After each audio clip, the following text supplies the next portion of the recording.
यहाँ उपस्थित हमारे सभी भाई, बहुत ही अच्छी अच्छी बात यहाँ समझ सुनने में आई है। अभी तक जिसका ज्ञान हम लोगों को नहीं था, जो बातें हम लोग नहीं सुनी थी, उन सब बातों की जानकारी हुई, हमारे विद्वानों ने हम लोगों को बताया है। और उन जानकारियों से मैं बहुत प्रफुल्लित हूँ। साथियों, जिस मुद्दे पर यह सम्मेलन बुलाया गया है, जिसमें आपका मुद्दा था नई शिक्षा में, स्वास्थ्य में, महंगाई, बेरोजगारी, भ्रष्टाचार, कृषि, निजीकरण, यातायात सुरक्षा, तमाम मुद्दे। इन मुद्दों का निराकरण होना कहां से, हमको बात इस पर पूछना। इन मुद्दों का निराकरण किसी मठ से नहीं हो सकता, किसी मंदिर मस्जिद से नहीं हो सकता, किसी स्कूल से नहीं होता, किसी कंफर्ट पर नहीं हो सकता है, क्योंकि ये राष्ट्रीय मुद्दे हैं। और इन राष्ट्रीय मुद्दों का निराकरण कहां से होगा? विधानसभा और लोकसभा से होगा। आज के दिनों में आप लोग देख रहे हैं, चाहे भ्रष्टाचार का मुद्दा रहा हो, चाहे वो मणिपुर का मुद्दा रहा हो, चाहे सूखा का मुद्दा रहा हो, चाहे बेरोजगारी का मुद्दा रहा हो, ये सारे मुद्दों पर अगर किसी ने पूरे देश का की आवाज अगर संसद में उठाई, उस व्यक्ति का नाम राहुल गांधी हुआ करता है दोस्तों, जिसने पूरे देश के अंदर गरीबों की, मजदूरों की, महिलाओं की, शिक्षकों की, शिक्षार्थियों की, अध्यापकों की, वकीलों की, सारे देश की समस्याओं को अगर संसद में पेश करके और उनके बनाए हुए कानून को रोकने का किसी ने काम किया, उस व्यक्ति का नाम होता है राहुल गांधी। आज संविधान हमारा खतरे में है। इस बात को अगर किसी बगीचे में चिल्लाएंगे, कौन सुनेगा? संविधान बना है संसद में, और संविधान रुकेगा संसद में, और वहां पर आवाज उठाने वाले वर्तमान मंत्री होंगे, तमाम विधायक होंगे, तमाम हमारे जिला पंचायत सदस्य होंगे, तमाम मंत्री होंगे, राज्यसभा सांसद होंगे। लेकिन जिस मुद्दे को अगर किसी ने उठाया पूरे देश के अंदर, उस व्यक्ति का नाम है राहुल गांधी, जिसने भ्रष्टाचार को रोकने के लिए और वर्तमान सरकार के जो काले कारनामे हैं इनको पहचान करवाने के लिए तो हमेशा आवाज उठाते रहते हैं। इसलिए हम लोग आप लोगों के सामने कह रहा हूं कि हम लोगों को एक संकल्प लेना होगा कि जो हमारी आवाज को उठा रहा है, जो हमारी बातों को पहुंचा रहा है, आज यहाँ इस मंच से बिजली का मुद्दा आया है, निजीकरण का भी मुद्दा आया है, उसको कहां से रुकेगा? आज 6 महीने से उनका हमारे बिजली कर्मी भाई हड़ताल कर रहे हैं, चेतावनी दे रहे हैं, प्रदर्शन कर रहे हैं। कोई सुन रहा है क्या? 15 दिन का आश्वासन मिल जाता है, उसके बाद फिर मामला जहां तय हो जाता है, और बिजलीकरण के मामले, निजीकरण के मामले में नुकसान भी इसका हो रहा है। आप इतने साथियों को कंपनी बतलाई देना चाहता हूं, एक प्राइवेट कंपनी जो मीटर लगाती है, सबके घर में मीटर लगा है, लगना होगा, लगने वाला होगा, मनमाना बुला रहे हैं, कोई पूछने वाला नहीं है। उन बिजली कंपनियों ने नहीं बल लगाए हैं, इनके इंजीनियर से पूछ लीजिए, इनके मंत्री से पूछ लीजिए, 15 रुपए का महीने का एलईडी बल्ब का बिल हमको भरना है। हमारे घर की शोभा बढ़ाने के लिए लगा क्या भाई? मत लगाओ उसको उसकी बिल हम लोग भरें, लेकिन ये भरवा रहे हैं। और जनता की जेब को खाली करने का तरीका अगर किसी को मालूम है, उस पार्टी का नाम है भारतीय जनता पार्टी। जनता की जेब कैसे खाली की जाती है, मैं जमीन के मुद्दे से बात करना चाहता हूं। आज 2014 के पहले, संक्षेप में बात करूंगा, 2014 के पहले गैस सिलेंडर का दाम क्या था, सरसों के तेल का दाम क्या था, चीनी का दाम क्या था, खेतों में पड़ने वाली खाद का दाम क्या था, सीमेंट का दाम क्या था, आप सभी लोगों को मालूम है। आज संसाधन वही, मिले फैक्ट्री वही, आज दाम क्यों बढ़ाना पड़ा भाई? इसलिए कि जनता की जेब को खाली करना हो। शायद इस बात बड़ी ऊंची हो जाए कि नहीं समझ पाएंगे आप लोग। हर जेब से मैं समझता हूं ऐसा कोई घर में है जिसके अपने 2 मोबाइल, 3 मोबाइल, 4 मोबाइल न हो, और एकाएक 100 रुपया रिचार्ज बढ़ा दिया गया। 400 रुपया हर घर से, हर जेब से निकल रहा है, तो किसका जा रहा है, किसके पास जा रहा है? इन मुद्दों पर विचार करना होगा। मोबाइल के रूप में हमारा जो है, मतलब हमारी जेब खाली की जा रही है। महंगाई के रूप में 212 थे कि इनके द्वारा ये महंगाई कम करने आए थे। इसी हमारी सरकार के मुखिया ने कहा था, हमारे सरकार के मुखिया ने 2014 के पहले कहा था कि मैंने चिट्ठी लिख करके मनमोहन सिंह को दिया, अगर वो मेरे बात को मान लिए होते तो आज देश के अंदर महंगाई आधी हो गई होती। और मनमोहन सिंह ने मेरी चिट्ठी को फाड़ दिया। अरे मेरे भाई, जो तुमने चिट्ठियां में लिखा वो तुमको याद तो होगा। मनमोहन सिंह ने तो फाड़ दिया, महंगाई आज 4 गुना हो गई। अभी 2022 के चुनाव में उन्होंने घोषणा किया था, बहुत ही मार्मिक बात बता रहा हूं मेरे दोस्तों, 2022 के चुनाव में उन्होंने कहा था अगर कांग्रेस वाले आ जाएंगे तो आपके भैंस आपके दरवाजे से खोल ले जाएंगे और आपकी बहन बेटियों के मंदिर छीन ले जाएंगे। आज सोना 1 लाख रुपया भरी है, जो कभी 18,000 रुपया भरी हुआ करता था हमारी मां बहन बेटियों गरीब बेटियों की, का मंदिर कौन छीन रहा है मेरे दोस्तों, आप सोच लीजिए कौन सा छीन रहा है, इसका हमको सोचना होगा।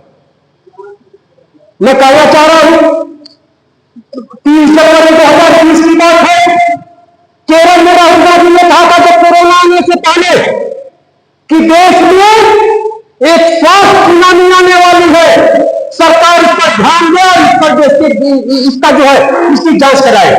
सरकार ने नहीं माना और कई हजार करोड़ रुपया लगा करके जो मछली ट्रम्प को बुलवा लिया, यहां पर 10,000 सैनिकों के साथ आए। हमारे जो भी मीडिया के लोग तमाम छापे कि मोदी ने अपना गाल नहीं छुआ, अपना नाक नहीं छुआ, अपना सर नहीं छुआ, अपना बाल नहीं छुआ, क्योंकि अमेरिका में कोरोना आया था, हमारा पूरा देश जलने लगा, पूरा का पूरा देश हमारा जलने लगा।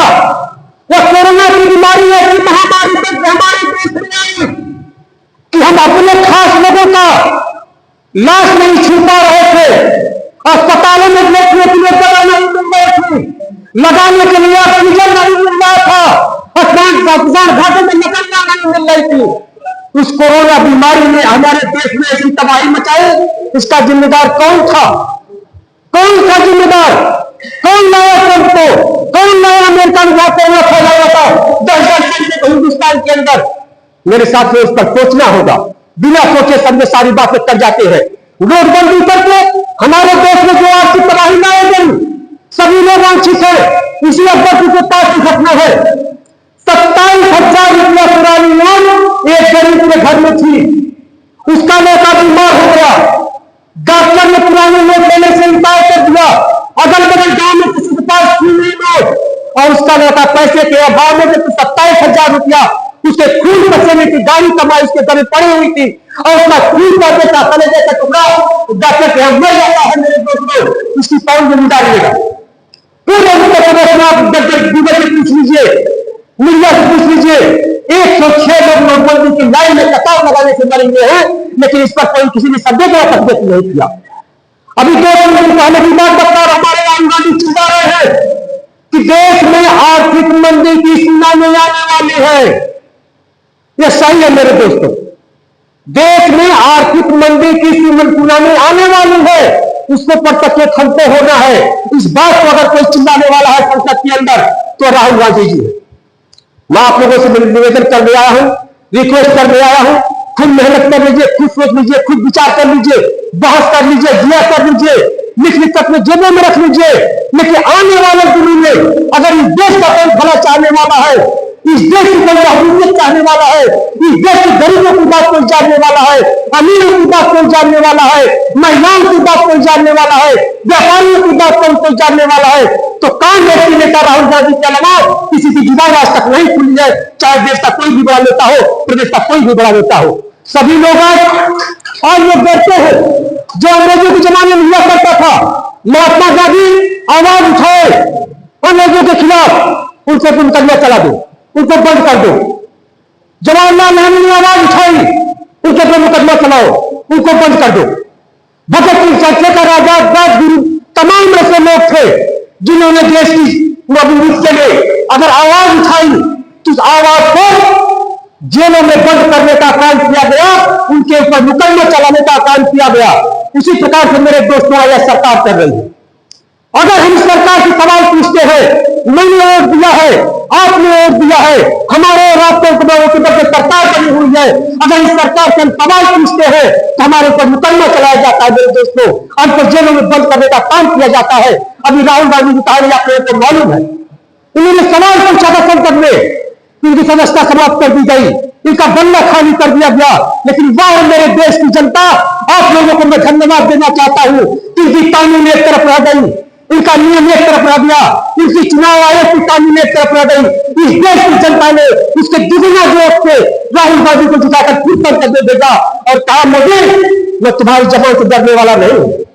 मैं आप लोगों से निवेदन करने आया हूं कि आप लोग जहां भी हो, जैसे भी हो, जो भी चर्चा करे, खर्चा करे, बच्चा करे, बात करे, अपने लिए नहीं, अपने आने वाले भविष्य के लिए, अपने बच्चों के लिए।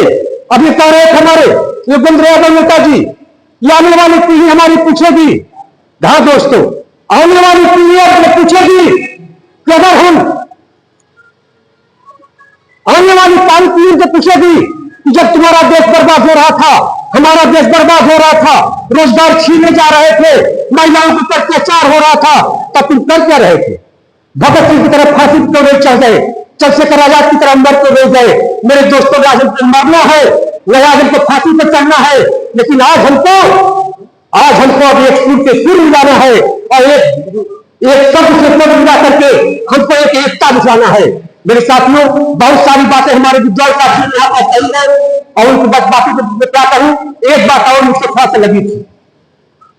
एक बात मुझे लगी थी, यह पहला चित्र जो देख रहे हैं महात्मा बुद्ध का। एक मिनट के लिए अपनी बात अगर मैं समाप्त करूंगा, आपने ज्यादा समय नहीं लूंगा, कि महात्मा बुद्ध ने किसी को भगवान नहीं माना था।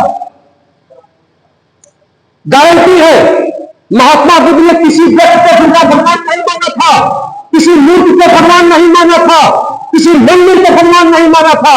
महात्मा बुद्ध ने ज्ञान को भगवान माना था कि जिस दिन हमारे अंदर ज्ञान हो जाएगा कि हलवा और गोबर में कितना अंतर है, उस दिन हम भगवान बन जाएंगे, उस दिन हम भगवान को पालेंगे। गुरु नानक देव जी ने किसी को भगवान नहीं माना, उन्होंने ग्रंथ को भगवान माना। आज भी किसी मूर्ति की पूजा नहीं होती, गुरु ग्रंथ साहब की पूजा होती है और ग्रंथ को भगवान माना। अगर हम किताबों को पढ़ेंगे, अच्छी किताबों को, अच्छे लेखकों को, अच्छे विचारों को अगर पढ़ेंगे तो धीरे धीरे हम स्वयं ईश्वर की तरफ चले जाने लगेंगे।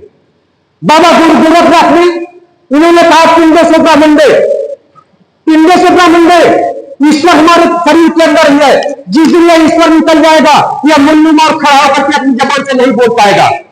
क्योंकि मेरे दोस्त ने एक बात बतला दूं, चाहे साधु हो, चाहे महात्मा हो, चाहे घोरी हो, चाहे घोरी हो, चाहे सन्यासी हो, साधु हो, मैं सबको प्रणाम करता हूं। और चाहे कितना ही बड़ा वैज्ञानिक हो, हिंदुस्तान नहीं दुनिया भर के वैज्ञानिकों को मैं चैलेंज देता हूं कि सबको मालूम है मशीनों के द्वारा कि किडनी कहां है, लीवर कहां है, एसएन कहां है, फेफड़ा कहां है, सबको मालूम है। लेकिन पूरी दुनिया के वैज्ञानिकों को मैं चैलेंज करता हूं, किसी ने आज तक यह नहीं बताने की कोशिश किया कि शरीर के अंदर प्राण कहां है और किस रास्ते से निकलता है। उसी का नाम ईश्वर है और उसी का नाम भगवान है। जय हिंद, जय भारत।